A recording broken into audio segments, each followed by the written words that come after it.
সূরা আয-যুখরুফ। রহমান রহিম আল্লাহ তাআলার নামে। হামিম। সুস্পষ্ট কিতাবের শপথ। আমি কে আরবি ভাষার কোরআন বানিয়েছি যাতে করে তোমরা এটা অনুধাবন করতে পারো। এ মহাগ্রন্থ কোরআন আমার কাছে সমুন্নত ও অটল অবস্থায় মজুদ রয়েছে। হে নবী, তুমি বলো, আমি কি সংশোধনের কর্মসূচি থেকে সম্পর্কহীন হয়ে তোমাদের উপদেশ দেওয়ার কাজ শুধু এ কারণেই ছেড়ে দেব যে তোমরা একটি সীমা লঙ্ঘনকারী সম্প্রদায়? আগের লোকদের মাঝে আমি কত নবী না পাঠিয়েছি। তাদের অবস্থা ছিল, যে নবী তাদের কাছে আসত ওরা তার সাথেই ঠাট্টা বিদ্রুপ করত। তাদের মধ্যে যারা শক্তি সামর্থ্যে প্রবল ছিল আমি তাদের সবাইকে ধ্বংস করে দিয়েছি। এ ধরনের উদাহরণ আগে তো অনেকগুলোই অতিবাহিত হয়ে গেছে।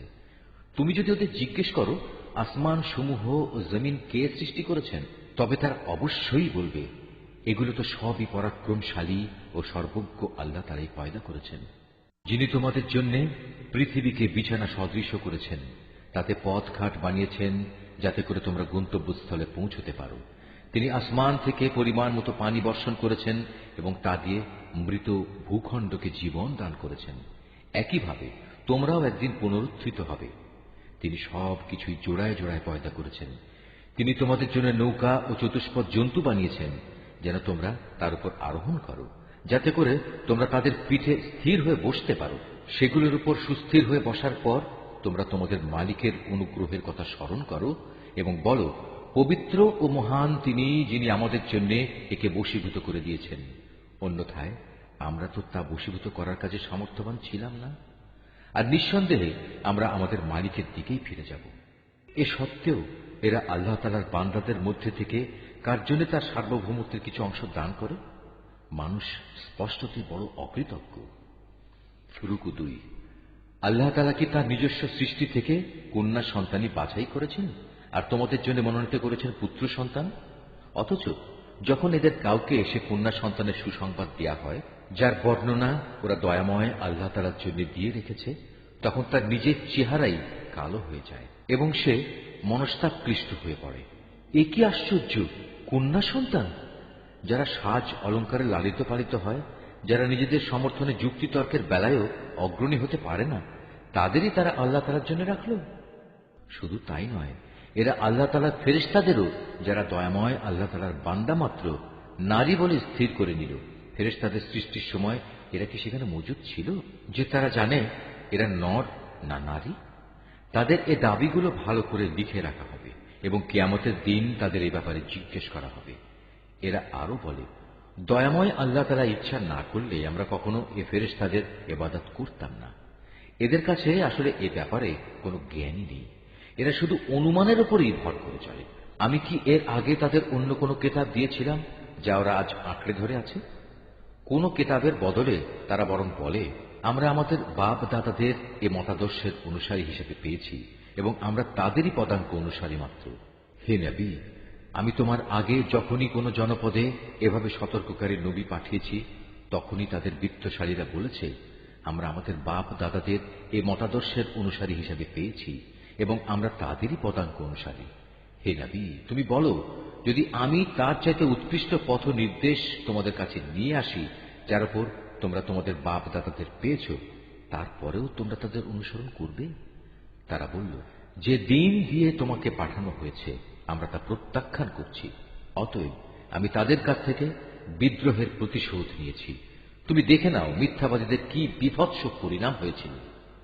যখন ইব্রাহিম তার পিতা ও তার জাতিকে বলল, আমি অবশ্যই তাদের থেকে সম্পূর্ণ মুক্ত যাদের তোমরা পূজা করো। হ্যাঁ, আমি ইবাদত শুধু তাঁরই করি যিনি আমাকে পয়দা করেছেন। নিঃসন্দেহে তিনি আমাকে সৎ পথে পরিচালিত করবেন। সে একথা তার পরবর্তী বংশধরদের কাছে তাওহীদের একটি স্থায়ী ঘোষণা হিসেবে রেখে গেল, যাতে করে তারা তার বংশের লোকেরা এদিকে প্রত্যাবর্তন করতে পারে। এ সত্ত্বেও আমি তাদের ধ্বংস করিনি, বরং আমি তাদের ও তাদের বাপ দাদাদের পার্থিব সম্পদ দান করা অব্যাহত রেখেছি, যতক্ষণ না তাদের কাছে সত্য দিন ও পরিষ্কার ঘোষণা নিয়ে আরেকজন নবী এসে হাজির হয়েছে। কিন্তু যখন তাদের কাছে সত্য দিন এসে গেল, তখন তারা বলতে লাগলো, এ তো হচ্ছে জাদু, আমরা তো কিছুতেই তা মেনে নিতে পারি না। তারা এও বলল, এ কোরআন কেন দুটো জনপদের কোন প্রভাবশালী ব্যক্তির উপর নাজিল হল না? হে নবী, তারা কি তোমার মালিকের রহমত বন্টন করছে, অথচ আমি তাদের দুনিয়ার জীবনে তাদের মধ্যে তাদের জীবিকা বন্টন করেছি। আমি তাদের একজনের উপর আরেকজনের বৈষয়িক মর্যাদা সমুন্নত করেছি, যাতে করে তারা একজন অপরজনকে সেবক হিসেবে গ্রহণ করতে পারে।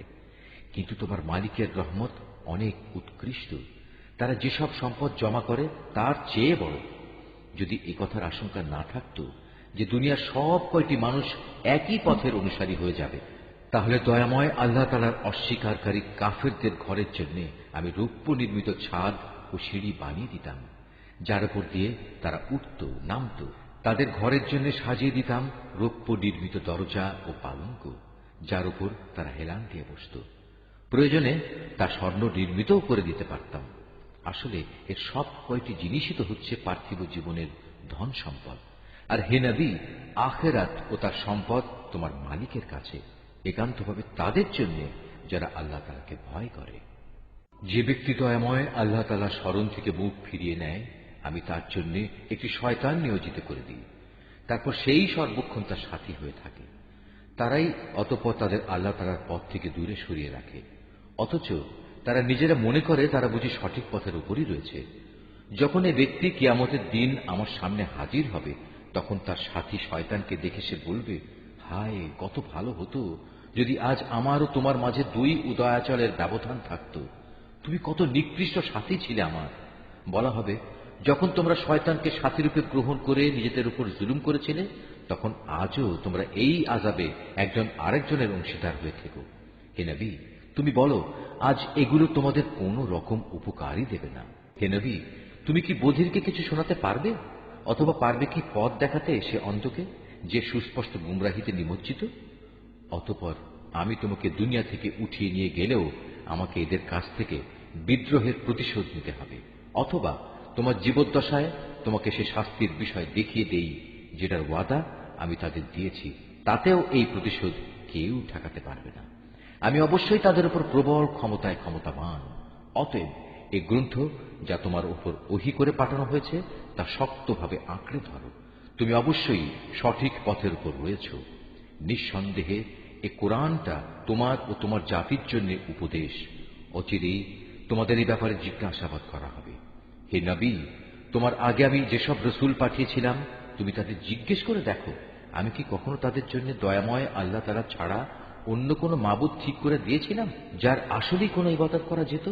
আমি মূসাকেও আমার নিদর্শন সমূহ দিয়ে ফেরাউন ও তার পারিষদদের কাছে পাঠিয়েছিলাম। অতঃপর সে তাদের কাছে গিয়ে বলল, আমি হচ্ছি সৃষ্টিকুলের মালিকের রসুল। যখন সে সত্যি সত্যি আমার নিদর্শন সমূহ নিয়ে তাদের কাছে এলো, তখন সাথে সাথে তারা তাকে নিয়ে হাসি ঠাট্টা করতে লাগলো। আমি তাদের যে নিদর্শনই দেখাতাম তা আগেরটা চাইতে বড় হতো। সবই যখন ব্যর্থ হলো, তখন আমি তাদের আযাব দিয়ে পাকড়াও করলাম, যাতে করে তারা আমার দিকে ফিরে আসে। আযাব দেখলেই তারা মূসাকে বলতো, হে জাদুকর, তোমার মালিক তোমার সাথে যে ওয়াদা করেছেন তার ভিত্তিতে তার কাছে আমাদের জন্য দোয়া করো। নিষ্কৃতি পেলে আমরা সঠিক পথে চলব। অতঃপর আমি যখন তাদের উপর থেকে আযাব সরিয়ে নিলাম, তখনই তারা মূসাকে দেয়া অঙ্গীকার ভঙ্গ করে বসল। একদিন ফিরআউন তার জাতিকে ডাকলো এবং বলল, হে আমার জাতি, তোমরা কি বলো মিশরের রাজত্ব আমার জন্য নয়? এই নদীগুলোকে আমার প্রাসাদের নিচে দিয়ে প্রবাহিত হচ্ছে না? তোমরা কি কিছু দেখতে পাচ্ছ না? আমি কি সে ব্যক্তি থেকে শ্রেষ্ঠ নই যে খুব নিচু জাতের লোক, এবং সে তো নিজের কথাগুলো পর্যন্ত স্পষ্ট করে বলতে পারে না? নবী হলে তাকে সোনার কঙ্কন পরানো হলো না কেন, কিংবা তার সাথে দল বেঁধে আসমানের ফেরেশতারাই বা কেন এলো না? এসব বলে সে তার জাতিকে বেকুব বানিয়ে দিল। এক পর্যায়ে তারা তার কথা মেনেও নিল। আসলে ওরাও তো ছিল এক নাফরমান সম্প্রদায়ের লোক। যখন তারা আমাকে দারুণভাবে ক্রোধান্বিত করল, তখন আমিও তাদের কাছ থেকে প্রতিশোধ নিলাম এবং তাদের সবাইকে পানিতে ডুবিয়ে দিলাম। আমি পরবর্তী বংশধরদের জন্য তাদের ইতিহাসের উল্লেখযোগ্য ঘটনা ও শিক্ষণীয় দৃষ্টান্ত করে রাখলাম।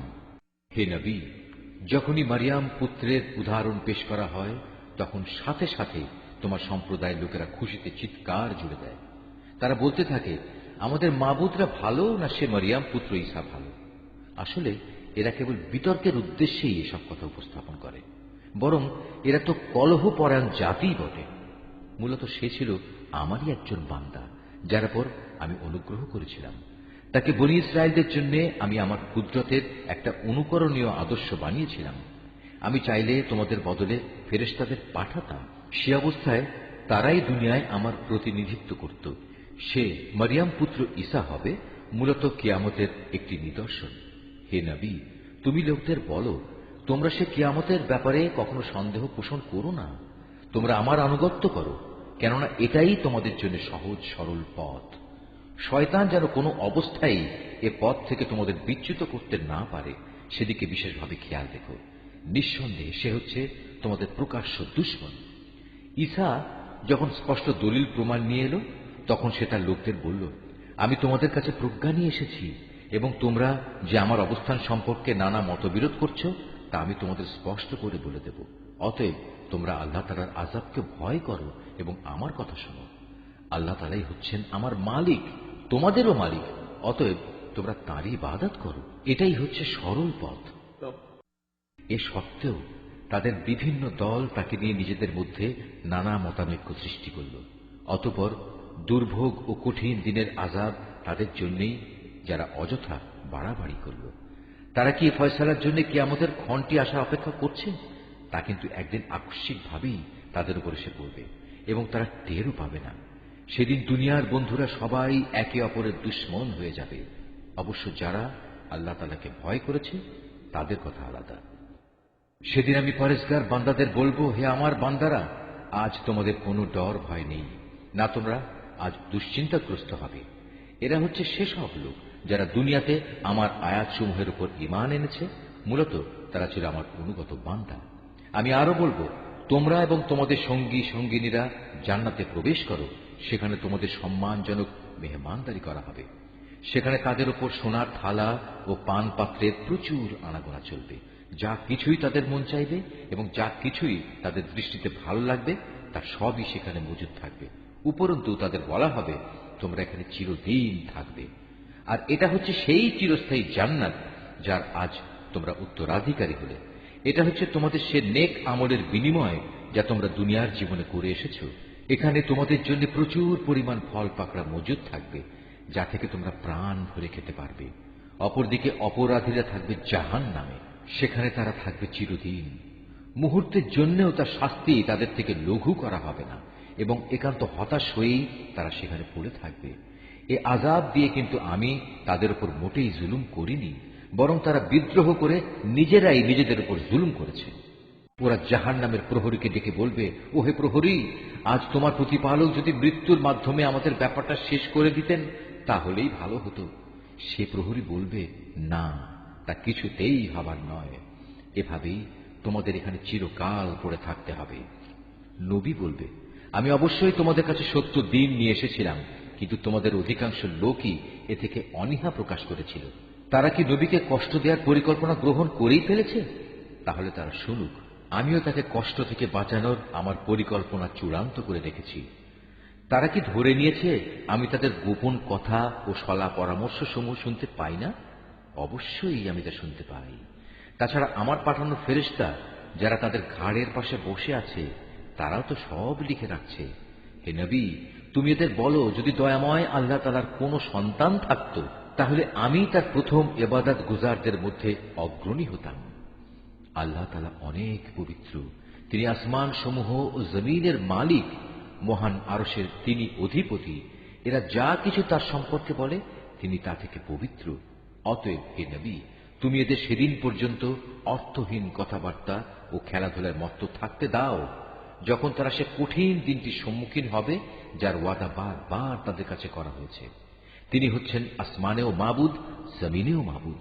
তিনি বিজ্ঞ, কুশলী, সর্বজ্ঞ। প্রভূত বরকতময় তিনি। আসমান সমূহ, জমিন ও এ উভয়ের মধ্যবর্তী স্থানে যেখানে যা কিছু আছে এ সব কিছুর একক সার্বভৌমত্ব তাঁর জন্যই। কিয়ামতের সঠিক খবর তাঁর কাছেই রয়েছে। পরিশেষে তোমাদের সবাইকে তাঁর কাছেই ফিরে যেতে হবে। তাকে বাদ দিয়ে এরা অন্য যেসব মাবুদকে ডাকে তারা তো আল্লাহ তাআলার কাছে সুপারিশের কোনো ক্ষমতাই রাখে না। তবে যারা সত্যের পক্ষে সাক্ষ্য দেবে তাদের কথা আলাদা। হে নবী, তুমি যদি তাদের জিজ্ঞেস করো কে তাদের পয়দা করেছেন, তারা বলবে অবশ্যই আল্লাহ তাআলা। তাহলে বলো, তোমরা তাকে বাদ দিয়ে কোথায় কোথায় ঠোকর খাচ্ছ? আল্লাহ তাআলা তার রসুলের এ বক্তব্য সম্পর্কেও জানেন, হে আমার মালিক, এরা হচ্ছে এমন লোক যারা কখনোই ঈমান আনবে না। হে রাসূল, অতঃপর তুমি এদের থেকে বিমুখ থাকো, এদের ব্যাপার ক্ষমা সুন্দর দৃষ্টিতে দেখো এবং তাদের উদ্দেশ্যে বলো সালাম।